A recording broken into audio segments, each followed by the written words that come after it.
This is quite an interesting conversation. How does Africa fit into this picture? How is it set to heart African economies?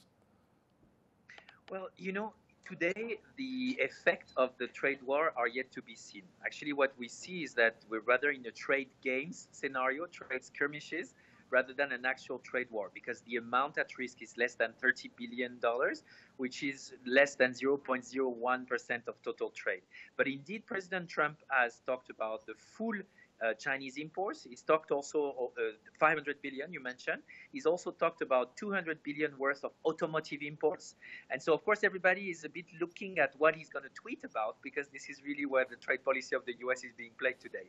We do believe at Euler Hermes that today the effects are very limited. We're talking about less than 0.1% impact on global growth. For Africa, the impact is very limited. Actually, I'm much more worried about the impact of the higher interest rate of the US and the fact that some of the American investors are pulling back and getting their cash out of the continent back to the US, which is creating a bit of a liquidity tightening in the continent. This is a much bigger impact than the trade war. But it acts as a reminder that the African Trade Union is something that really needs to be reconsidered.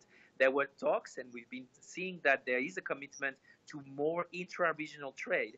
And I think what Trump is waking up more generally is the sense that we need to cater. We cannot take free trade for granted, and we have to continue to open trade and financial flows between countries, between allies. And this goes for South Africa, which has been a very closed economy. When you look at barriers to trade, South Africa ranks 140 on the doing business of the World Bank. So what I think is the solution to whatever President Trump is saying is for the rest of the countries to continue to tie free trade agreements and to look beyond what he's tweeting about into the financial flows, which are today a much bigger effect on the South African economy than the trade war threat that today have no impact on the economy. All right, Subran, allow me to bring this conversation back. Now, the tariffs, the escalating of the tariffs would likely raise prices for consumers and inflate costs for companies. Now, we do know that most of the industry right here in Africa, east of the continent or south of the continent, we rely mostly on imported parts. How much do we see this having an impact on industrial growth in our regions? So most of the tax are on imported goods to the US. Mm-hmm. So the imported goods into Africa today are not really at stake. It is rather, President Trump is trying to recreate an industrial and a manufacturing sector in the US. Mm-hmm. And so he's making it hard for exporters into the US, the mm-hmm. Chinese, the European. Mm-hmm. For the African, the trade balance with the US is actually not that big. It's mainly commodities and very little manufacturing sector. So it shouldn't have an impact on inflation, imported inflation for African families.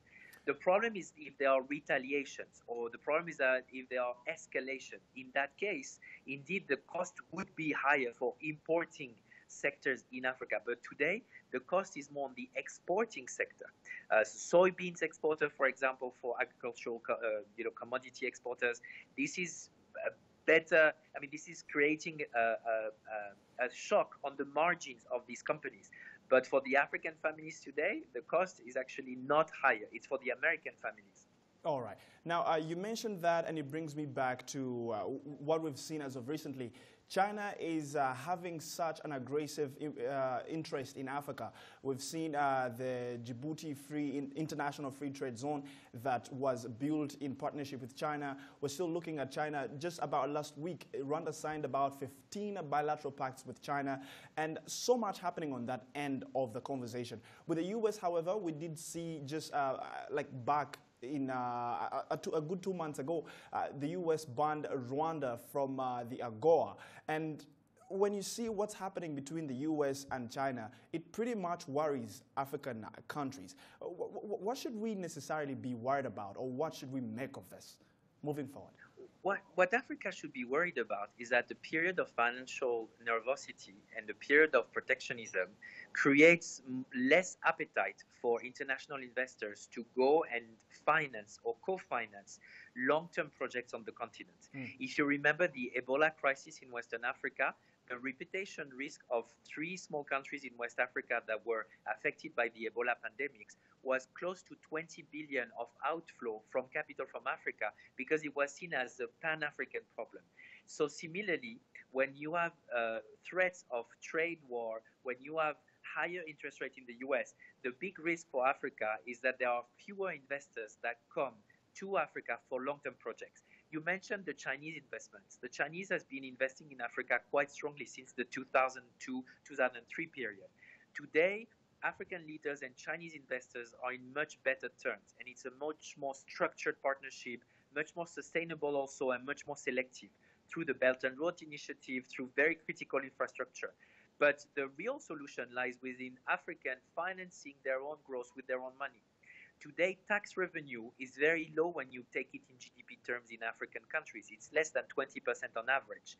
Same thing when you look at savers, African wealth being invested in African projects, it's very low. Look at South Africa. The state-owned enterprises today, there are very few opportunities for South African families to become shareholders of the state-owned enterprises that are supposed to be restructured. I think one way to lessen the burden on Africa when there are these turbulent times abroad is to finance more homegrown the growth of the continent through tax and wealth of African being put into the African public sector, private sector. Ludovic,